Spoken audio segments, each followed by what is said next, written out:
文化新眼界，咱来看2月1日是世界舞姬节，嘉义市文化局有规划一系列的舞姬活动，唔但有搬台语故事，也有布袋戏甲百家将，望会当来保存咱的舞姬，嘛要推广咱在地文化。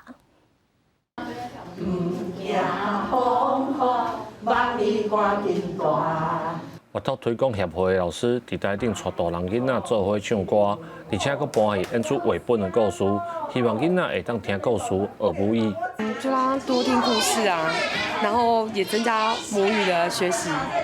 母语日吼，就讲台语的故事，用演的小朋友较有心性，较会当吸收。囡仔到尾啊，读的小朋友拢会用台语回答嘛吼。嘉义市文化局配合世界母语的活动，除了用母语来讲故事，佮邀请家长艺术团体、世界导览佮体验的活动，互大家来学母语，了解在地文化。互因熟悉咱的嘉义自治宫，甲咱嘉义自治宫政务堂，互因的历史甲因的由来，刷来就是互因体验咱的印符啊的这个过程。互因家己去做这个姜花茶啊。从国外回来的，在国外也是跟他们讲母语。那我希望说他们能够多多接触我们台湾的文化。嘉义市文化局表示，母语为家庭语言开始，嘛是社会学习的第一种语言。